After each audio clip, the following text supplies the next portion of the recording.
Yun.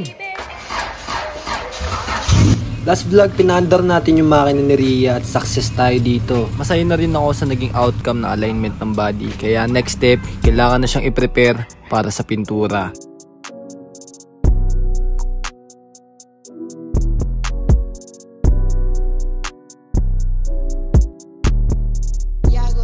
Kailangan nilang lihain ito para ma-prepare sa next process, which is lalagyan na natin siya ng primer.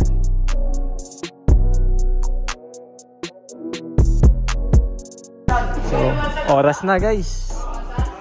Bubuga na si Rhea. Kanya naman. Oh, okay ni fitment kahit pa paano guys. Masaya na ako dyan. Pati dito. Ayan. Okay na. Masaya na ako. Madami lang talagang hinabol. Pero napanipis pa namin yung dito. Yan.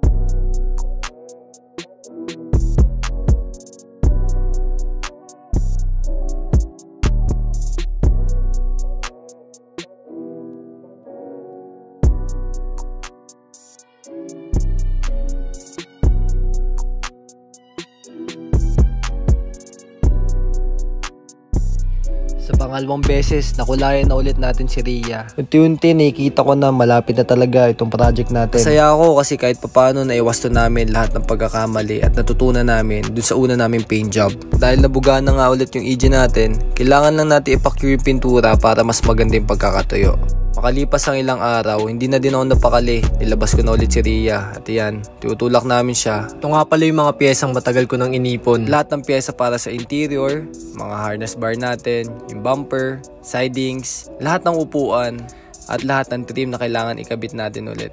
Sobrang hirap na ito, hindi ko alam kung paano siya bubuuin. Pero yun nga yung maganda dito, matututo tayo and it's part of the process. Enjoy lang natin. Kaya ito, tina-timelapse ko lang kasi sobrang dami talagang pyesa. At hindi ko alam kung paano namin mabubuo ito. Sabi ko nga, hindi ko alam kung matutuwa ako o hindi. Nakakatuwa kasi madaming pyesa. Hindi, kasi ang dami mong kakabit. Pero ito na yung pinaka-iniintay ko. No, saan, ayan, nilatag ko na dito lahat ng mga naipon ko. Which is, hindi pa to lahat kasi yung iba nasa bahay pa. And feel ko bukas na yung iba. So, ito nga, floating headrest, blue brick, gutters interior. May mga Bosch goodies tayo dito. Yung iba nasa bahay din. Oil filter, wiper blades, ayun o, spark plug, mga switches natin, cowling, nandito tayo, intake, siding sa likod, ito yung traction bar, harness bar, sidings, ayan, matagal nating tinago na sidings. Ayan, binalutan ko talaga yan kasi tingnan nyo naman, madumi. So, hindi natin binalutan yan. Sobrang dumi yan. Buti na lang. Kasi wala siyang punit. No? Ganda pa ng kulay, blue na blue. So, nagmamatch din sa team natin. Hindi ko alam, pero talagang na-timingan lang. Fender liner. Ayan. Ito pa isa. Sidings. Buong gutters interior, alam ko nagkakosto na around 60 to 90,000. Depende sa condition. At kung gaano ang kompleto. Yan naman yung likod. Yung ating bumper. And ayun na, di ba?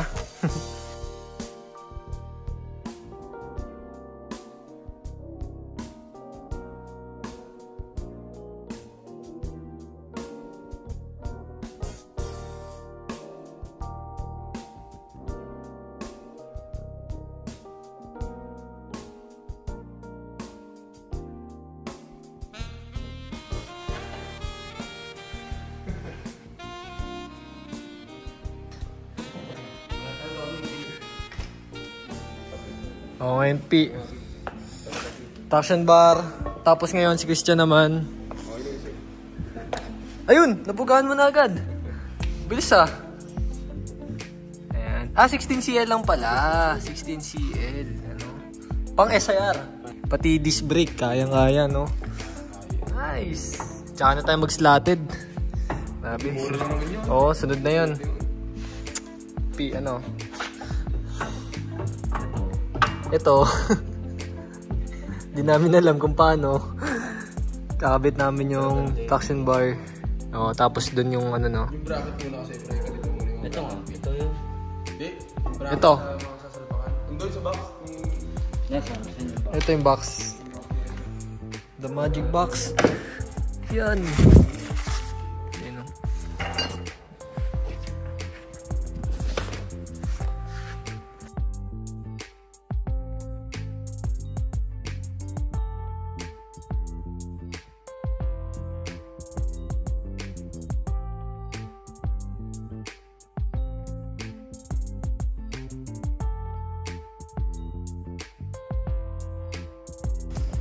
Ayan, napinturahan na din yung kabila.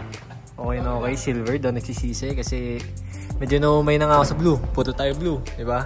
Ikita nyo naman. Kaya ngayon, sunod naman, lalagyan namin ng mattings. Pupunasan muna namin para malinis hanggat maaari. Tapos yun, lagyan namin yung mattings ngayon.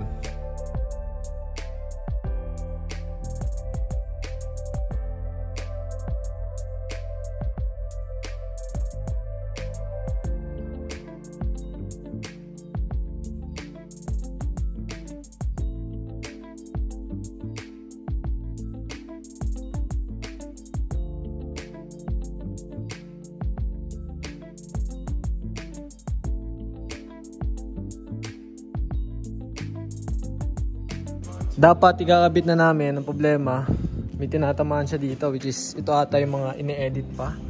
Ayan, kung kita nyo. Itong parang bracket na to. Ayan. So, tatanggalin yan. Tapos, pati ata yung ito, kailangan i-edit din. Sinabi yan sa akin ito pong si CK. So, di ko muna ilalagay yung siding sa likod. Kasi, ganun din naman. May mga kailangan pa ayusin dito. Ayan o. Ayusin pa namin yan. Ayan. Hindi ko muna ipapabuffing to para mag-set muna yung paint, mag-cure muna siya. Yan, so papababaran natin sa araw. Pero solid. Saya ako sa naging turnout ng gawa ngayon. Mas okay kaysa doon sa dati. Kaya ako inulit para sa ganito. Sulit naman. Konti na lang to. Naging kotse na siya oh. Yan, konti pa, konti pa. Sidings pwede din ano? Sidings. Oo. Harap. Ayan, ayan, ayan. Special piece. Kalabas ng bigla.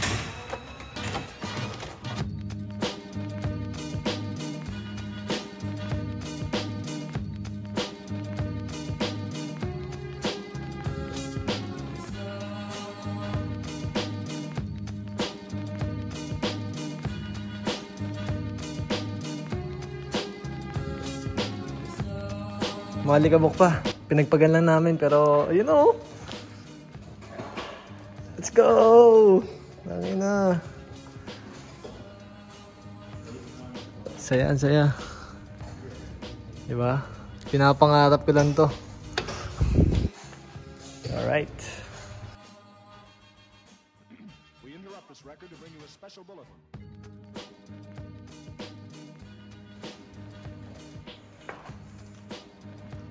Grabe. It's coming together finally.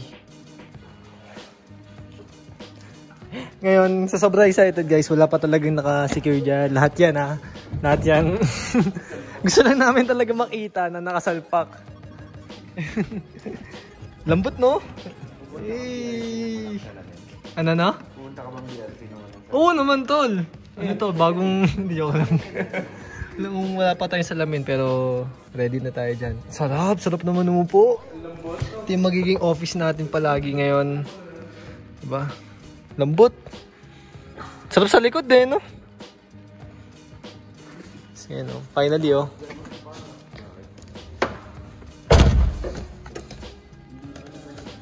Oh my God! Nice!